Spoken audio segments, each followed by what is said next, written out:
बिस्मिल्लाहिर्रहमानिर्रहीम। अस्सलाम वालेकुम। Welcome back to the chemistry advance plus. आज एक बार फिर मैं हाजिर हूँ chemical kinetics chapter chemical kinetics का एक अहम टॉपिक के साथ, जिसको हम कहते हैं ऑर्डर ऑफ केमिकल रिएक्शन। लेकिन dears, order of chemical reaction से पहले मैं टाइप्स ऑफ केमिकल रिएक्शन करने देता हूँ। क्यों, वजह क्या है? ये इसलिए क्योंकि जब भी हमें किसी केमिकल रिएक्शन का पता ना हो कि रिएक्शन कौन सा है, एलिमेंट्री है या कॉम्प्लेक्स रिएक्शन है, उस वक्त तक हम किसी केमिकल रिएक्शन की ऑर्डर नहीं कर सकते। साथ साथ ये भी हमें पता है कि ऑर्डर ऑफ रिएक्शन जो होता है ये स्लो स्टेप पे डिपेंड करता है, ये रेट डिटरमाइनिंग स्टेप पे डिपेंड करता है। इसलिए यहाँ पे मैं सबसे पहले टाइप्स ऑफ केमिकल रिएक्शन को करने देता हूँ। टाइप्स ऑफ केमिकल रिएक्शन जो होता है केमिकल काइनेटिक्स के लिहाज से लेकर अगर हम कर ले केमिकल काइनेटिक्स, यहाँ पे सेकंड ईयर नहीं है, मीन्स का ऑर्गेनिक रिएक्शन को मैं नहीं करता, लेकिन केमिकल काइनेटिक्स के लिहाज से टाइप्स ऑफ रिएक्शन जो होता है केमिकल रिएक्शन, ये मेरे पास दो हैं। एक है मेरे पास वो एलिमेंट्री रिएक्शन है और दूसरा जो होता है ये कॉम्प्लेक्स रिएक्शन है। जब भी हम ऑर्डर ऑफ केमिकल रिएक्शन को करते हैं तो ऑर्डर ऑफ केमिकल रिएक्शन में हमने एलिमेंट्री और साथ साथ कॉम्प्लेक्स रिएक्शन को सबसे पहले इसको समझाना होगा। तो डियर यहाँ पे हम करते हैं कि what is the elementary reaction, what is the complex reaction. तो यहाँ पे मैंने लिखा है कि एलिमेंट्री रिएक्शन उस रिएक्शन को कहते हैं जो कि सिंगल स्टेप में होता है, विच आकर जिंदगी ये सिर्फ एक ही स्टेप में होता है। लेकिन यहाँ पे जो कॉम्प्लेक्स रिएक्शन होते हैं it occur in a multiple step, ये मल्टीपल स्टेप रिएक्शन होता है, ये एक से ज़्यादा या दो से ज़्यादा स्टेप में होता है, ये इसको हम कॉम्प्लेक्स रिएक्शन कहते हैं।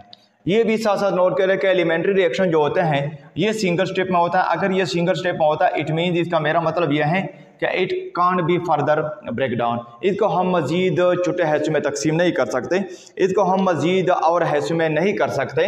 लेकिन यहाँ पे क्या है, कॉम्प्लेक्स रिएक्शन को हम और स्टेप में तकसीम कर सकते हैं, और स्टेप में इसको हम तोड़ सकते हैं कॉम्प्लेक्स रिएक्शन। और दूसरी बात यह होती है कि अगर यहाँ पे ये सिंगल स्टेप रिएक्शन है तो इट मीन्स इसका मतलब यह है कि जो एलिमेंट्री रिएक्शन होता है, elementary reaction having no mechanism, इसका कोई मैकेनिज्म नहीं होता। मैकेनिज्म का मतलब यह होता है कि हम इसको यूँ नहीं कर सकते कि इसको हम स्टेप वाइज कर ले, यानी first step, second step, third step, यूँ हम नहीं कर सकते। एक ऐसा मैकेनिज्म हम नहीं बना सकते एलिमेंट्री रिएक्शन के लिए। वजह क्या है? क्योंकि ये सिंगल स्टेप रिएक्शन होता है। लेकिन यहाँ पे क्या है, क्योंकि ये मल्टीपल स्टेप रिएक्शन है, ये एक से ज़्यादा स्टेप में होता है, इसलिए ऐसे रिएक्शन के लिए हमने मैकेनिज्म बनाना होगा। इट हैविंग अ मैकेनिज्म, इसकी मैकेनिज्म होती है।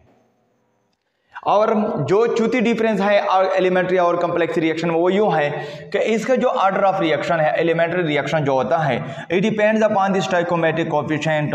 यहाँ पे ये स्टोइकोमेट्रिक कोएफिशिएंट पे डिपेंड करता है। इट मीन मेरा मतलब यह है कि एलिमेंट्री रिएक्शन जो होता है, एलिमेंट्री रिएक्शन के लिए जो ऑर्डर ऑफ रिएक्शन होता है ये स्लो स्टेप पे डिपेंड नहीं करता, ये बस सिंपल सा होता है कि जो उसका स्टोइकोमेट्रिक कोएफिशिएंट होगा बस वही ऑर्डर ऑफ रिएक्शन होगा।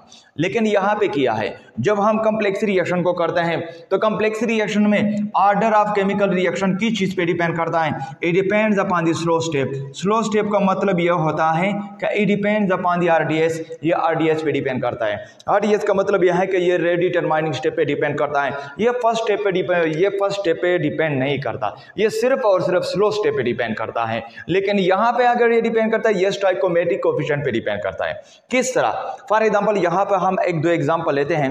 लेट सपोज यहाँ पे मैंने एलिमेंट्री रिएक्शन की एग्जांपल लिया है, न्यूट्रलाइजेशन रिएक्शन है मेरे पास। अगर हम यहाँ पे कर लें तो according to the rate HCl जो होता है NaOH के साथ मिल के NaCl प्लस H2O दे रहा है। लेकिन जब हम रेट लॉ को करते हैं तो रेट लॉ किसके?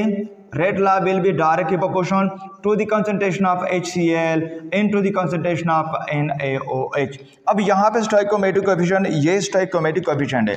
लेट सपोज यहाँ पे B1 है, लेकिन यहाँ पे B1 है। अब इसी 1 को हम स्टोइकोमेट्रिक कोएफिशिएंट कहते हैं, ये B1 और ये B1। अब यहाँ पे जो ऑर्डर ऑफ रिएक्शन होगा 1 + 1 will be equal to 2। It means के so for that reaction the order of reaction will be 2। ये ऑर्डर ऑफ रिएक्शन क्या है, ये 2 के बराबर। ऑर्डर ऑफ रिएक्शन कितने के बराबर हुआ, 2 के बराबर हुआ। इस तरह अगर एक और एग्जांपल ले लो, लेट्स सपोज यहाँ पे मैं एक और एग्जांपल लेता हूँ, N2 प्लस H2, जब हम हाइड्रोजन और नाइट्रोजन को रिएक्ट करते हैं तो फिर ये NH3 दे रहा है 2 मोल। जब हम इसको बैलेंस करते हैं तो फिर रेट लॉ किसके बराबर होगी, तो फिर रेट लॉ बराबर होगी, rate law will be directly proportional to the concentration of nitrogen raised to its power 1 into the concentration of hydrogen raised to its power 3। अब ये सिंपल रिएक्शन है, ये एलिमेंट्री रिएक्शन है। अगर ये एलिमेंट्री रिएक्शन है तो इट मीन कि यहाँ पे जो ऑर्डर ऑफ रिएक्शन है ये स्टोइकोमेट्रिक कोएफिशिएंट पे डिपेंड करता है। इट मीन्स कि जो ऑर्डर ऑफ रिएक्शन इसी रिएक्शन का होगा 1 + 3 will be equal to 4। It mean कि ये 4 के बराबर है। So the reaction will be the 4th order reaction. ये 4th ऑर्डर रिएक्शन है, ये फर्स्ट ऑर्डर रिएक्शन भी नहीं है, सेकंड भी नहीं है, थर्ड नहीं है, but it is the 4th order reaction. क्यों, वजह क्या है, बिकॉज 1 + 3, 1 जो होता है इसका स्टोइकोमेट्रिक कोएफिशिएंट है किसका, नाइट्रोजन का, जबकि 3 जो होता है ये स्टोइकोमेट्रिक कोएफिशिएंट ऑफ हाइड्रोजन है। जब हम इसकी सम अप लेते हैं तो ये 4 के बराबर हो जाता है। सो दैट इज क्या है, ये एलिमेंट्री रिएक्शन है मेरे पास। लेकिन अगर हम यहाँ पे करते हैं एक कम्प्लेक्स रिएक्शन की एग्जाम्पल लेते हैं, तो कम्प्लेक्स रिएक्शन में मैंने एक सब्स्टिट्यूशन रिएक्शन लिया हुआ है। अगर हम यहाँ पे सब्स्टिट्यूशन रिएक्शन को करते हैं, यहाँ पे इसी एग्जांपल को मैं क्लियर करना चाहूँ तो फिर रेट लॉ जो यहाँ पे होगी ये डायरेक्टली प्रोपोर्शनल होगी किसके, into the concentration of alkyl bromide into the concentration of OH negative. अब यहाँ पे मतलब ये कि यहाँ पे भी 1, यहाँ पे भी 1 + 1 विल बी, यानी 1 + 1 will be equal to 2। It means कि the reaction will be the second order. लेकिन ऐसा नहीं है, जो हम देखते हैं, जो हमें नजर आता है कि the order of reaction of this reaction, यानी the order of reaction of this reaction will be 2, कि इस रिएक्शन का जो ऑर्डर होगा ये 2 है। लेकिन ये ऐसा नहीं है। वजह क्या होती है, because this reaction is organic reaction, this reaction is a complex reaction. अगर ये रिएक्शन कम्प्लेक्स रिएक्शन है, ये बहुत से स्टेपों में होता है, ये कई स्टेपों में होता है, ये सिंगल स्टेप रिएक्शन नहीं है। यानी ताकि हम उसकी स्टोइकोमेट्रिक कोएफिशिएंट को सम अप ले ले तो फिर उसे 2 आए तो फिर हम कहते हैं कि ये सेकंड ऑर्डर रिएक्शन है। किस तरह, फॉर एग्जांपल लेट्स सपोज मैं इसी एग्जांपल को मैं थोड़ा सा क्लियर करना चाहता हूं, ये किस तरह, क्योंकि यहाँ पे 2 मैकेनिज्म पॉसिबल है। किस तरह, पहला यह है कि फॉर एग्जांपल पहला जो रेपो स्टेप होता है, यानी इसी रिएक्शन के अगर हम यू कर ले, स्टेप 1 कर ले, तो स्टेप 1 में क्या होता है कि CH3 × Br जो होता है, पहले स्टेप में ये मुझे कार्बोकेटाइन दे रहा है प्लस Br नेगेटिव दे रहा है। ये मुझे क्या दे रहा है, कार्बोकेटाइन Br नेगेटिव। लेकिन but that step is the slow step. इस रिएक्शन का ये स्लो स्टेप है, इस रिएक्शन का क्या है, ये that is the slow step. लेकिन सेकंड स्टेप में अगर हम यहाँ पे इसको सेकंड स्टेप में कर ले, तो सेकंड स्टेप में ये जो कार्बोकेटाइन है यहाँ पे OH जो होता है, ये OH इसके साथ बाण बना के मुझे मिथानोल दे रहा है, मीन के मिथाइल अल्कोहल दे रहा है। So that is the first step. ये मेरे पास क्या है, ये फर्स्ट स्टेप है, ये मेरे पास क्या है, ये फर्स्ट स्टेप है। अब अगर हम रेट लॉ को ले लें तो फिर रेट ऑफ रिएक्शन यहाँ पे क्या होगा, इसी रिएक्शन के इसी मैकेनिज्म पे डिपेंड करता है। किस तरह के रेट जो होता है, that only and only depends upon the slow step. यहाँ पे मैंने क्या है कि it having the mechanism and it depends upon the slow step. ये स्लो स्टेप पे डिपेंड करता है। अगर ये स्लो स्टेप पे डिपेंड करता है, इट मीन्स क्या, it only depends upon the methyl bromide. ये मिथाइल ब्रोमाइड पे डिपेंड करता है। अगर ये मिथाइल ब्रोमाइड पे डिपेंड करता है, इट मीन्स का order of reaction will be the first order reaction. ये रिएक्शन जो होगा फर्स्ट ऑर्डर रिएक्शन का, इसकी जो ऑर्डर होगी ये 1 के बराबर होगी। लेकिन अगर हम इस तरह कर ले, अब यू भी नहीं है, ऐसा ठीक है, ये भी हो गया। यू भी हो सकता है कि इसका मैकेनिज्म थोड़ा सा चेंज हो। वो किस तरह मैकेनिज्म चेंज हो, लेट सपोज इसी एग्जांपल को मैं तो एक और मैकेनिज्म के जरिए मैं कर ही देता हूं। अगर मैं एक और मैकेनिज्म से कर लो, फॉर एग्जांपल यहाँ पे अगर हम कर लें CH3 × एक और तरीके से, अगर हम लेट सपोज एक और तरीके से अगर हम इसको कर ले, ये मेरे पास OH नेगेटिव है, यहाँ पे CH3 × Br है। अब ये पहले ये युवा टेक करता है, अब ये यहाँ से निकलेगा। इट मीन्स कि यहाँ पे जो होगा CH3 OH × CH3 यानी OH × CH3 plus Br negative बाहर निकलेगा। अब यहाँ पे जब हम करते हैं तो रेट लॉ क्या कहता है कि इट डिपेंड्स अपॉन जो क्या होगी bromide into OH negative. It mean कि यहाँ पे जो ऑर्डर ऑफ रिएक्शन है ये डिपेंड करता है दोनों पे, किस पे, CH3 यानी मिथाइल ब्रोमाइड पे भी और साथ साथ OH पे भी 1 + 1 इट मीन विल बी 2।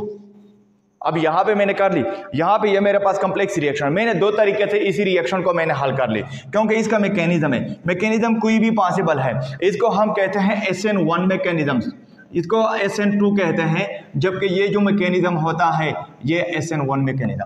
अगर हम SN1 मैकेनिज्म के जरिए इस रिएक्शन को हल कर ले तो SN1 मैकेनिज्म ये फर्स्ट ऑर्डर मुझे आ रहा है। लेकिन अगर हम इसी रिएक्शन को SN2 के जरिए कर ले, इसी रिएक्शन को SN2 मैकेनिज्म पर से कर ले, तो फिर ये मेरे पास सेकंड ऑर्डर रिएक्शन होता है। क्या है second order reaction? It means इसका मतलब मेरा यह है कि जब भी हम ऑर्डर ऑफ रिएक्शन को करते हैं तो सबसे पहले हमने रिएक्शन को होगा कि ये रिएक्शन कौन सा है, आया एलिमेंट्री रिएक्शन है।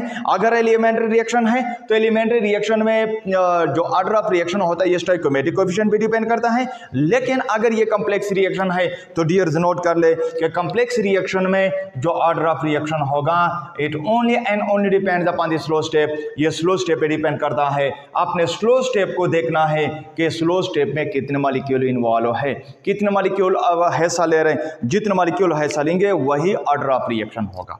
यहाँ पे हम ऑर्डर ऑफ रिएक्शन की तरफ आते हैं कि what is the order of reaction. Dears ये ऑर्डर ऑफ रिएक्शन को नहीं जानते, अगर वो ये जानते हैं तो सिर्फ तारीफ के लिहाज से जानते हैं। वो किस तरह तारीफ के लिहाज से जानते हैं कि ऑर्डर ऑफ रिएक्शन जो होता है यहाँ पे मैंने लेकर भी है कि order of reaction is the sum of the power with respect to the concentration of reactant that is called as order of reaction. यानी मीन्स कि वो सिर्फ इतना ही जानते हैं कि जब हम किसी रिएक्टेंट की कंसंट्रेशन का जो पावर होता है, जब हम उसकी पावर की सम अप लेते हैं, मजमुआ लेते हैं, इसी जितनी वैल्यू आएगी बस वही वैल्यू ऑर्डर ऑफ रिएक्शन है। लेकिन हम यहाँ पे इसी पावर को या इसी सम अप को नहीं लेते। यहाँ पे मैं आ रहा हूँ meaning of the order of reaction की तरफ कि वैसे ऑर्डर ऑफ रिएक्शन मुझे क्या दे रहा है, वैसे ऑर्डर ऑफ रिएक्शन मुझे क्या बता रहा है। यहाँ पे हम meaning of the order of reaction की तरफ आते हैं। चलो आते हैं डियर्स को what is order of reaction. Order of reaction simple का मतलब यह होता है कि order of reaction is the sum of the power with respect to the concentration of reaction, that is order of reaction. इस तरह अगर यही सम अब मेरे पास 1 आया तो इट मीन्स कि ये मेरे पास फर्स्ट ऑर्डर रिएक्शन है। अगर यही सम अब मेरे पास 2 आई तो इट मीन्स कि ये सेकंड ऑर्डर रिएक्शन है। अगर यही सम अप की वैल्यू 3 आई तो इट मीन्स कि ये मेरे पास क्या है, थर्ड ऑर्डर रिएक्शन। अगर 4 आई तो इट मीन्स कि ये मेरे पास फोर्थ ऑर्डर रिएक्शन है। लेकिन यहाँ पे हम मीनिंग की तरफ आते हैं। What is the meaning of the order of reaction? सबसे पहले हम यहाँ पे एक एक्सपेरिमेंट को करते हैं। वो एक्सपेरिमेंट क्या है कि हम यहाँ पे NO को नाइट्रोजन ऑक्साइड को ऑक्सीजन के साथ यानी 2 मोल ऑफ नाइट्रोजन ऑक्साइड को यहाँ पे जब हम 1 मोल ऑक्सीजन के साथ रिएक्ट करते हैं तो 2 मोल ऑफ नाइट्रोजन डाइऑक्साइड दे रहा है। यह हम एक्सपेरिमेंटली करते हैं, यानी यहाँ पे हम किसी लेबॉर्ट्री में हम यहाँ पे एक एक्सपेरिमेंट करते हैं। तो डियर नोट कर ले कि जब हम नाइट्रोजन ऑक्साइड और ऑक्सीजन को आपस में रिएक्ट करते हैं तो फिर मुझे ये नाइट्रोजन डाइऑक्साइड दे रहा है, NO2 दे रहा है। जब NO2 दे रहा है तो डियर नोट करें जब हम लेबॉर्ट्री में इसकी कंसंट्रेशन को अगर फॉर एग्जांपल यहाँ पे 0.30 मैंने ले ली और साथ साथ ऑक्सीजन की कंसंट्रेशन भी 0.30 मैंने ले ली, तो फिर यहाँ पे जो रेट ऑफ रिएक्शन होगी ये एक्सपेरिमेंटल वैल्यू है। डियर नोट कर के ये एक्सपेरिमेंटल वैल्यू है तो इसकी रेट ऑफ रिएक्शन जो होगी वो 0.096 होगी। 0.096 वैल्यू आ रही है। लेकिन अगर यहाँ पे मैं थोड़ा सा यू कर लो कि NO की कंसंट्रेशन को जब भी हम डबल करते हैं मींस कि यहाँ पे 0.30 से इसके कंसंट्रेशन को 0.60 तक ले आए और अब ऑक्सीजन की कंसंट्रेशन को हम कांस्टेंट ले लिया यानी 0.30 ले ले तो फिर रेट ऑफ रिएक्शन जो होगी वो 0.384 आएगी। एक्सपेरिमेंटली वैल्यू यही आएगी 0.384 और यही 0.384 जो होता है ये 4 टाइम्स ज्यादा है 0.096 से। मतलब क्या हुआ कि जब हम NO की कंसंट्रेशन को क्या करते हैं, डबल करते हैं। NO की कंसंट्रेशन के डबल होने से रेट ऑफ रिएक्शन जो होता है 4 टाइम इंक्रीज होता है। यहाँ पे मैंने तीर का निशान है, तीर का निशान ये जाहिर करता है कि इंक्रीज यानी डबल यानी 4 time increase. Rate of reaction यानी NO के डबल होने से रेट ऑफ रिएक्शन जो होता है 4 गुना ज्यादा। लेकिन फिर अगर एक और एक्सपेरिमेंट हम कर ले कि यहाँ पे NO की कंसंट्रेशन को हम कांस्टेंट ले ले और ऑक्सीजन की कंसंट्रेशन को क्या कर ले हम डबल कर ले 0.06 तक ले आए तो फिर रेट ऑफ रिएक्शन जो होता है 0.192 तक आ रहा है। इट मीन कि 0.192 जो होता है 0.096 से 2 टाइम्स ज़्यादा है। कितना ज़्यादा है? 2 टाइम्स ज़्यादा है। इट मीन इसका क्या मतलब है कि जब हम कंसंट्रेशन ऑक्सीजन के कंसंट्रेशन को क्या करते हैं? डबल करते हैं। तो ऑक्सीजन के कंसंट्रेशन के डबल होने से rate of reaction 2 time increase होता है। लेकिन जब हम नाइट्रोजन के कंसंट्रेशन को डबल करते हैं तो नाइट्रोजन ऑक्साइड के कंसंट्रेशन को डबल होने से rate of reaction 4 time increase होता है। इस तरह अगर हम दोनों को क्या कर ले? डबल कर ले। ये भी डबल कर ले, नाइट्रोजन ऑक्साइड के कंसंट्रेशन को हम डबल कर ले, ऑक्सीजन की कंसंट्रेशन को जब हम डबल कर ले तो फिर रेट ऑफ रिएक्शन 0.768 तक आता है। लेकिन यही 0.76 0.096 से 8 टाइम्स ज़्यादा, 8 गुना ज़्यादा है। इट मीन कि दोनों के डबल होने से रेट ऑफ रिएक्शन 8 गुना ज्यादा हुआ। रेट ऑफ रिएक्शन 8 गुना ज्यादा हुआ। अब व्हाट दैट मीन, इसका मतलब क्या हुआ? यानी ये यहाँ पे जो मैंने एक्सपेरिमेंट कर दी, ये एक्सपेरिमेंट मुझे किया दे रहा है। अब डियर्स नोट कर ले कि जब हम NO की कंसंट्रेशन को डबल करते हैं तो रेट ऑफ रिएक्शन जो होता है ये 4 गुना ज्यादा हो जाता है, 4 गुना ज्यादा हो जाता है। लेकिन जब हम ऑक्सीजन की कंसंट्रेशन को क्या करते हैं? डबल करते हैं। तो ऑक्सीजन की कंसंट्रेशन के डबल होने से रेट ऑफ रिएक्शन 2 टाइम्स ज्यादा हो जाता है। ये क्या मुझे शो करता है? ये यूं शो करता है कि with respect to the concentration of NO, यानी NO के लिहाज से द रेट ऑफ रिएक्शन जो होता है, the rate of reaction is more sensitive। ये जो रेट ऑफ रिएक्शन है ये क्या है? ये मोर सेंसिटिव है। यानी NO के डबल होने से रेट ऑफ रिएक्शन ज्यादा सेंसिटिव है। ज्यादा सेंसिटिव का मतलब है कि रेट ऑफ रिएक्शन ज्यादा चेंज होगा। लेकिन ऑक्सीजन के डबल होने से रेट ऑफ रिएक्शन उतना सेंसिटिव नहीं है जितना कि NO के डबल होने से सेंसिटिव है। मींस कि जब हम ऑक्सीजन के कंसंट्रेशन को डबल कर दें तो ये 2 टाइम इंक्रीज मुझे यूज करता है कि यहाँ पे जो रेट ऑफ रिएक्शन है with respect to the concentration of oxygen that is not so sensitive, इतना सेंसिटिव नहीं है एज कंपेयर, किसके लिहाज से? एज कंपेयर, किसके मुकाबले में? As compare to the concentration of NO के मुकाबले में। सो दैट सेंसिटिविटी कितना सेंसिटिव है? ये सेंसिटिविटी मुझे क्या दे रहा है? ये सेंसिटिविटी मुझे क्या बता रहा है? Order of the chemical reaction बता रहा है कि that will be the order of reaction. इस तरह। लेकिन अगर यहां से मैं सिंपल मतलब ले लो, क्या इफ वी डबल, यहां पर सिंपल में कर लो कि अगर हम किसी कंसंट्रेशन को क्या करते हैं, if we double the concentration, अगर हम कंसंट्रेशन को डबल करते हैं और साथ साथ जो रेट ऑफ रिएक्शन जो होता है वो डबल हो जाता है। डबल होने से डबल, तो इट मीन्स कि ये जो रेट ऑर्डर ऑफ रिएक्शन है ये फर्स्ट ऑर्डर रिएक्शन है। अगर हम किसी चीज की कंसंट्रेशन को, रिएक्टेंट की कंसंट्रेशन को क्या करते हैं, रिएक्शन की कंसंट्रेशन को डबल करते हैं, रेट ऑफ रिएक्शन जो होता है ये 4 टाइम्स इंक्रीज होता है। कितना टाइम इंक्रीज होता है? 4 टाइम इंक्रीज हुआ। तो इट मीन कि ये जो rate of order of reaction है ये सेकंड ऑर्डर ऑफ रिएक्शन है। डियर्स नोट कर ले। इस तरह अगर हम किसी चीज की या किसी रिएक्टेंट की कंसंट्रेशन को क्या करते हैं? डबल करते हैं। रिएक्टेंट की कंसंट्रेशन के डबल होने से रेट ऑफ रिएक्शन जो होता है ये 8 टाइम्स इंक्रीज हुआ। तो फिर ये मुझे शो करता है कि that reaction will be the third order reaction. ये रिएक्शन क्या है? ये थर्ड ऑर्डर रिएक्शन है। ये क्या है? ये थर्ड ऑर्डर रिएक्शन। लेकिन इस तरह अगर मैं कर लो, इस तरह एक और कर लो कि अगर हम किसी रिएक्टेंट की कंसंट्रेशन को क्या कर ले? डबल कर ले, बट लेकिन नोट कर ले डियर, नोट कर ले, बट जो रेट ऑफ रिएक्शन जो होता है, rate of reaction remain the same, rate of reaction change ना हो, तो इट मीन्स कि ऐसे रिएक्शन को हम क्या कहते हैं? Zero order reaction. Dear note कर ले कि अगर हम किसी रिएक्टेंट के कंसंट्रेशन को डबल कर ले, रिएक्टेंट के कंसंट्रेशन को बार बार चेंज कर ले, रेट ऑफ रिएक्शन पे कोई असर ना हो, तो फिर वहां पे जो रिएक्शन होगा वो क्या होगा, ये जीरो ऑर्डर रिएक्शन होगा। लेकिन अगर हम किसी कंसंट्रेशन की किसी रिएक्टेंट के कंसंट्रेशन को डबल करते हैं, रेट भी डबल हो जाता है, तो फर्स्ट ऑर्डर कंसंट्रेशन के डबल होने से रेट 4 टाइम इंक्रीज हो जाता है, तो फिर ये सेकंड ऑर्डर कंसंट्रेशन के डबल होने से रेट ऑफ रिएक्शन अगर 8 टाइम इंक्रीज होता है, तो फिर ये थर्ड ऑर्डर रिएक्शन होगा। क्या होगा, थर्ड ऑर्डर रिएक्शन होगा। So that is the sensitivity, यही सेंसिटिविटी है। So that sensitivity shows the order of reaction. ये सेंसिटिविटी मुझे क्या दे रहा है, ऑर्डर ऑफ रिएक्शन, कि how much the rate of reaction is sensitive with respect to the concentration of reactant. यानी रिएक्टेंट के कंसंट्रेशन के साथ रिएक्शन के कंसंट्रेशन के लिहाज से आपका रेट ऑफ रिएक्शन कितना सेंसिटिव है, that sensitivity is called as order of reaction. यही सेंसिटिविटी मुझे क्या दे रहा है, ऑर्डर ऑफ रिएक्शन बता रहा है।